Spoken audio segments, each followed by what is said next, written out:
ठीक है, आज फ्राइडे है और आज की इस वीडियो में हम मल्टीपल चीज़ों को कवर करने वाले हैं। बहुत सारी चीज़ें ऐसी हैं, बहुत सारे कन्फ्यूज़न है जिसको लेकर आज की इस वीडियो में हम बात करने वाले हैं। तो वीडियो ओवरऑल बहुत ज़्यादा इन्फॉर्मेटिव होगी। बस एक लाइक करके शेयर कर दे। चैनल को अगर अभी तक आपने सब्सक्राइब नहीं किया है तो आप कहीं पर भी निवेश कर रहे हैं, चाहे म्यूचुअल फंड के अंदर निवेश कर रहे हैं या फिर स्टॉक मार्केट के अंदर निवेश कर रहे हैं, आपके लिए ये बी फाइनेंस बहुत ही फायदेमंद साबित हो सकता है। इसलिए आप जरूर ही सब्सक्राइब कर ले, ठीक है ना। सबसे पहला मुद्दा हमारा आता है मार्केट अपडेट, समझ रहे हैं ना।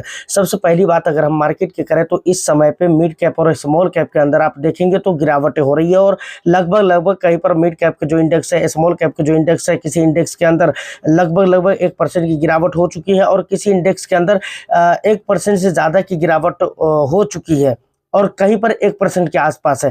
जैसे स्मॉल कैप 100 की अगर मैं बात करूं तो वहां पर 1% से ज़्यादा की गिरावट हो चुकी है जब मैं ये वीडियो शूट कर रहा हूं। तो इसके अलावा देखिए, ये इंडियन बाजार की हालत अगर देखेंगे तो मैक्स टू मैक्स जगह पर गिरावट हो रही है। मैंने खास तौर से स्मॉल कैप और मिड कैप का नाम इसलिए लिया है क्योंकि यहाँ पर अभी तक ज़्यादा गिरावट शो कर रही है जब मैं ये वीडियो शूट कर रहा हूँ। तो लेकिन यूएस के बाजार की अगर हालातों को देखेंगे तो नैस्डैक 100 लगातार गिरता हुआ जा रहा था और लगभग 5-6% के आसपास वो गिर चुका, डाउन हो चुका है। तो ऐसा नहीं कि सिर्फ हमारा बाजार गिर रहा है, समझ रहे हैं ना। ये बहुत सारे बाजार है, जैसे यूएस के बाजार को देख लीजिए, यूरोप के बाजार को देख लीजिए, तो वो गिर ही रहा है। इसके कई सारे रीज़न है, कई सारी बातें हैं जिसकी वजह से भाई यहाँ पर गिरावट हो रहे हैं। और सबसे बड़ा रीज़न तो ट्रंप है और ट्रंप की पॉलिसी है और ट्रंप की जो स्टेटमेंट है, उसके जो काम करने के तरीके हैं, वो सबसे ज़्यादा यहाँ पर ओवर रिएक्ट कर रहा है, जिसकी वजह से दुनिया भर के मार्केट के अंदर गिरावट हो रही है। यहाँ तक कि नैस्डैक 100 वगैरह की भी गिरावट हो रही है। तो ये सबसे बड़ा रीज़न है कि भाई मार्केट का जो एक माहौल है वो ख़राब किया। जबकि आप न्यूज़ वगैरह जब पढ़ेंगे तो वहाँ पर आपको पता चलेगा कि भाई एआई के अंदर जो एक्सपेंडेशन है उसकी वजह से भी यहाँ पर माहौल ख़राब होता हुआ नज़र आ रहा है। ठीक है, ये सारी चीज़ों को हम मानते हैं। उसके बाद क्या कहते हैं, अल्फ़ाबेट वगैरह ने जो रिजल्ट दिए हैं उसकी वजह से भी यहाँ पर माहौल ख़राब। देखिए, अभी मैं ये नहीं कह रहा हूँ कि अल्फ़ाबेट ने जो रिजल्ट दिए वो काफ़ी ज़्यादा ख़राब थे, लेकिन कैसा है ना कि अल्फ़ाबेट ने ये कहा है कि भाई आने वाले जो क्वार्टर है उसमें हमारे रिजल्ट, हमारे प्रॉफिट, हमारे रेवेन्यू घट कर आएंगे। तो इस तरह के जो स्टेटमेंट आते हैं ना, वो भी बहुत ज़्यादा वर्क करता है। तो ये तमाम रीज़न है जिसकी वजह से भाई दुनिया भर के मार्केट के अंदर, यूएस के मार्केट के अंदर गिरावट हो रही है और दुनिया भर के मार्केट के अंदर गिरावट हो रही है। एक चीज़ और भी अभी निकल कर आया है यूएस के अंदर, अभी मैंने न्यूज़ में पढ़ा था। वो क्या है पता है आपको, कि बेरोज़गारी का जो डेटा है, अनएम्प्लॉयमेंट का जो डेटा है वो बहुत ज़्यादा है, बहुत ज़्यादा।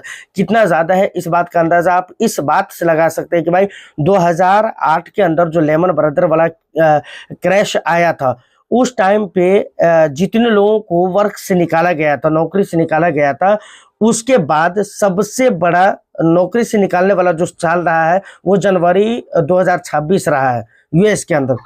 यानी 2008 जनवरी 2008 के अंदर जो लेमन ब्रदर के क्रैश की वजह से जितने लोगों को निकाला गया, उससे उसके बाद पहली मर्तबा ऐसा हुआ है कि भाई यूएस के अंदर इतने लोगों को अनएम्प्लॉयमेंट देखने को मिला है, यानी उन्हें जॉब से निकाल दिया गया है जनवरी 2026 के अंदर। तो टोटली ये तमाम रीज़न है भाई जिसकी वजह से मार्केट के अंदर गिरावट हो रही है। उसके बाद वॉर की तरफ अगर आप आओगे सर, तो वहां पर भी प्रॉब्लम बढ़ते हुए नजर आ रहे हैं, टेंशन बढ़ता हुआ आपको दिख रहा है। जैसे ईरान और क्या कहते हैं कि यूएस के बीच में टेंशन बढ़ता हुआ जा रहा है। उसके बाद अमेरिका और रूस को लेकर भी बीच में बातें हो ही रही हैं। तो ये तमाम मुद्दे हैं जिसकी वजह से यहाँ पर आपको गिरावट देखने को मिल रही है। तो देखिए, ओवरऑल ये है कि भाई रीजन बहुत सारे हैं जिसकी वजह से मार्केट में गिरावट हो रही है। अब देखिए, एक चीज़ मैं कहना चाहूँगा, मैंने शुरू में ही कहा था, दिसंबर वगैरह के लास्ट में कहा था, 25 के दिसंबर वगैरह के लास्ट में, कि भाई रैली मिस नहीं हुई है। बहुत सारे लोग वहां पर वीडियो बनाकर ये कह रहे थे और बहुत सारे लोग, बहुत सारे एक्सपर्ट ये कह रहे थे कि भाई अब रैली मिस हो गई है बाजार में। जनवरी के लास्ट में आपने देखा होगा कि लास्ट से भी मतलब 18-20 वगैरह के तारीख के आसपास और 25 के बीच में आपने देखा, 15-25 के बीच में आपने देखा होगा कि भाई कुछ तेजी आई थी मार्केट के अंदर। लगभग यही डेट है, एग्जैक्ट डेट मुझे याद नहीं है, लेकिन लगभग यही डेट है कि तेजी को देखकर लोग ये कह रहे थे कि भाई रैली तुमने मिस कर दी, अब तुम्हें निवेश का मौका नहीं मिलेगा।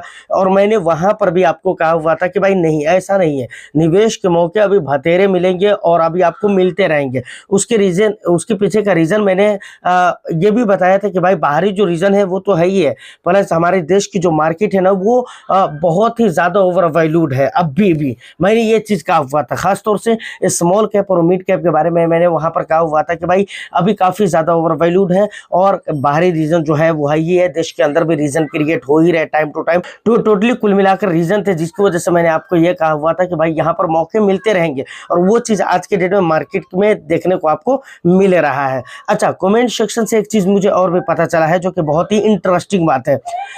एक सर ने कमेंट किया है क्या कि सर अभी तो कहीं पर निवेश करने के लायक बचा ही नहीं हुआ है। यानी उनके कहने का मतलब यह था कि भाई गोल्ड सिल्वर के अंदर भी गिरावट हो रही है, इक्विटी मार्केट के अंदर भी गिरावट हो रही है, तो हम निवेश करें तो करें कहां पर। तो देखिए इसका एक ही समाधान है, गिरावट जो ये हो रही है इसको हम रोक तो नहीं सकते हैं, लेकिन अपने पैसों को स्मार्टली कुछ तरीके जिसे हम बचा सकते हैं, जिसको मैं पहले भी बता चुका हूं। इसलिए कहता हूं कि आप भी फाइनेंसर को फॉलो कर लीजिए।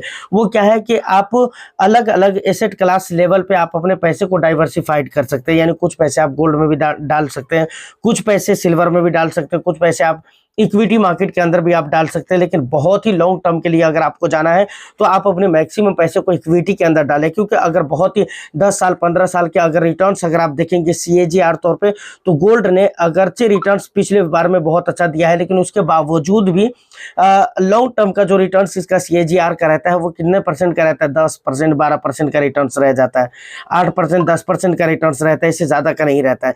लेकिन इक्विटी मार्केट का रिटर्न 15% तक के भी जाता है। कई सारे ऐसे स्कीम है, और स्टॉक की तो मैं बात ही नहीं कर रहा हूँ, स्कीम की मैं बात कर रहा हूँ, ठीक है। तो इसीलिए मैं कहता हूं तो यही एक तरीका है कि आप अपने पैसे को हर जगह पे डाइवर्सिफाइड करके रखें। हाँ ठीक है, हर एसेट क्लास अगर एक मर्तबा गिर रहा है तो इसको लेकर बहुत ज्यादा टेंशन में आने की जरूरत नहीं है। क्यों नहीं आने की जरूरत है, ये भी पॉइंट बनता है कि भाई ठीक है अब भी ने एक साथ सारे एसेट क्लास गिर रहे हैं, लेकिन पिछले 1 ईयर में क्या हुआ है, पिछले 1 ईयर में क्या हुआ वो आप मुझे बताइए। पिछले 1 ईयर में तो यही हुआ है ना कि भाई पिछले 1 ईयर में कमोडिटी ने यानी सिल्वर और गोल्ड ने बहुत हाई लेवल का रिटर्न्स दिया, लेकिन इक्विटी ने रिटर्न्स नहीं दिया है।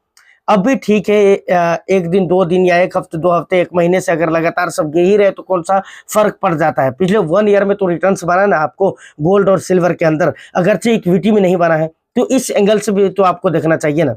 तो भाई मेरे कहने का मतलब यही कि आप अपने पैसे को एसेट क्लास लेवल पे डाइवर्सिफाइड करके रखें। देखिए अभी अगर मैं कमोडिटी की बात करूं तो गोल्ड और सिल्वर को लेकर जो है ना, सिल्वर को लेकर गोल्ड को लेकर अभी भी बुरी न्यूज आई है। तो ये आते रहते हैं, समझ रहे हैं ना, ये आते रहेंगे, कभी गोल्ड को लेकर आएंगे, कभी सिल्वर को लेकर आएंगे, कभी इक्विटी मार्केट को लेकर आएंगे। लेकिन एक बात याद रखिए कि आप डाइवर्सिफाइड करके रखें। बहुत ऐसा कम ही समय आपको देखने को मिलेगा कि भाई तीनों के तीनों एसेट क्लास एक साथ डाउन जा रहे हैं। नहीं तो आपको मैक्स टू मैक्स टाइम में ऐसा देखने को मिलेगा कि भाई कभी इक्विटी जा रहा है ऊपर की तरफ तो गोल्ड और सिल्वर नहीं जा रहा है, गोल्ड और सिल्वर जा रहा है तो इक्विटी नहीं जा रहा है, कभी गोल्ड जा रहा है सिल्वर नहीं, कभी सिल्वर जा रहा है गोल्ड नहीं। तो इस तरह के करतूत यहाँ पर देखने को मिलते रहेंगे। लेकिन रियरली ऐसा होता है कि भाई तीनों के तीनों एसेट क्लास एक बार में नीचे की तरफ जाते हैं। और एक बात ये भी याद रखिए कि भाई अगर आपके पैसे गोल्ड में नहीं बन रहे हैं, या फिर अगर आप ये मानकर चलते हो कि स्टॉक मार्केट में आने वाले 1-2 साल में पैसे नहीं बनेंगे, तो आपको ये जरूर मानकर चलना चाहिए कि गोल्ड और सिल्वर में आने वाले कुछ समय में पैसे बनेंगे। समझ रहे हैं ना, ये आप तय मान लीजिए। देखिए तय होता नहीं है, लेकिन तय के करीब और तय के आसपास आप इसे मान ही सकते हैं। अगर आपको ऐसा लगता है कि भाई इक्विटी मार्केट में आने वाले 1-2 साल में रिटर्न्स नहीं बनेंगे, तो आप ये मान लीजिए कि गोल्ड और सिल्वर के अंदर रिटर्न्स बनेंगे। ये फ्यूचर की मैं बात कर रहा हूँ, समझ रहे हैं ना। तो इसीलिए आपको यहाँ पर जरूर ही निवेश करके रखना चाहिए। थोड़ा थोड़ा करके आप हर एसेट क्लास के अंदर निवेश करिए, डाइवर्सिफाइड रखिए अपने पोर्टफोलियो को। तो यहाँ तक ये तमाम तर बातें हो गई। अब एक बात यह है कि क्या इस समय पे अपनी सारी पोर्टफोलियो को खाली कर देना चाहिए, क्या अपनी पोर्टफोलियो को बेच देना चाहिए, रिडीम करके निकल जाना चाहिए। तो मेरा इन माय ओपिनियन के बिल्कुल ये बेस्ट चीज नहीं रहेगी, और ये करना बिल्कुल ही सही नहीं रहेगा। क्योंकि देखिए मैं ये कहता हूं कि अगर आप अपने पैसों को निकालेंगे तो क्या आपको नुकसान नहीं हुआ है। अगर आप पिछले 1 ईयर से मार्केट के अंदर है, पिछले 6 महीने से, 8 महीने से, 6 महीने 5 महीने से, तो ऑफ कोर्स मुझे लगता है कि आप अपने पैसे नुकसान करवा कर ही निकलेंगे। जबकि अगर आपका विजन लॉन्ग टर्म है तो फिर आप डर क्यों रही है शॉर्ट टर्म में। मैं ये कह रहा हूँ शॉर्ट टर्म में आप अपने नुकसान करवाकर जो निकलेंगे, इससे बेहतर है कि आपका जो विजन था लॉन्ग टर्म का वो लॉन्ग टर्म तक के बने रहिए, वहां पर तो पैसे बनेंगे। ठीक है भाई, हम मानते हैं कि भाई 2026 के अंदर पैसे नहीं बनेंगे, 27 में भी पैसे नहीं बनेंगे, लेकिन ठीक है 8 साल में, 5 साल में, 7 साल में कहाँ जाएगा, तो अब पैसे बनेंगे। और अपने पैसे को डाइवर्सिफाइड करके रखिए हर एसेट क्लास में, जो कि मैं पहले बता चुका हूं। और इस समय पे बेचना बिल्कुल ही गैर मुनासिब चीज होगी, मुनासिब बात नहीं होगी। यहाँ पर एक सीख और भी बहुत सारे इन्वेस्टर्स को मिल गया है, जो लोग किसी भी पर्टिकुलर एक इंडेक्स के अंदर निवेश करना चाह रहे थे, या किसी भी एक मार्केट कैप के अंदर या एक मार्केट कैप के फंड के अंदर निवेश करना चाह रहे थे, यानी एक कैटेगरी के फंड के अंदर, जैसे स्मॉल कैप में टोटल पैसे डाल दे, मिड कैप में टोटल पैसे डाल दे, ऐसा करके जो लोग निवेश करना चाह रहे थे उनको समझ मार्केट ने समझा दिया है, और बहुत अच्छे से समझा दिया है कि भाई समय कुछ भी कर सकता है। समय आपका आएगा तो आप परेशान हो जाएंगे, तंग हो जाएंगे। इसीलिए आपको मार्केट के कुछ दिनों की रैली को देखकर आपको टोटली पैसे एक जगह पे नहीं डालना चाहिए, या एक कैटेगरी के फंड में नहीं डालना चाहिए, बल्कि मल्टीपल जगह पे आपको निवेश करना चाहिए और डाइवर्सिफाइड करके रखना चाहिए। डाइवर्सिफाइड कई तरीके से कर सकते हैं, मतलब एसेट क्लास लेवल पे डाइवर्सिफाइड करना हुआ, मार्केट कैप लेवल पे डाइवर्सिफाइड करना हुआ, अलग अलग कैटेगरी के म्यूचुअल फंड के अंदर निवेश करना, ये भी एक डाइवर्सिफिकेशन हुआ। तो यहाँ पर पैसे अगर बनाना है भाई, तो डाइवर्सिफाइड आपको रखना ही पड़ेगा अपनी पोर्टफोलियो को। उम्मीद करता हूँ कि तमाम तर बातें जो इंपॉर्टेंट थी मैंने आपको बता दी है। वीडियो और इन्फॉर्मेशन आपको अच्छी लगी हो तो बस एक लाइक कर दे, शेयर कर दे। चैनल को अगर अभी तक आपने सब्सक्राइब नहीं किया तो जरूर कर ले। मैं फिर मिलता हूँ किसी नेक्स्ट एंड इंटरेस्टिंग वीडियो में, जब तक के लिए ऑल द बेस्ट।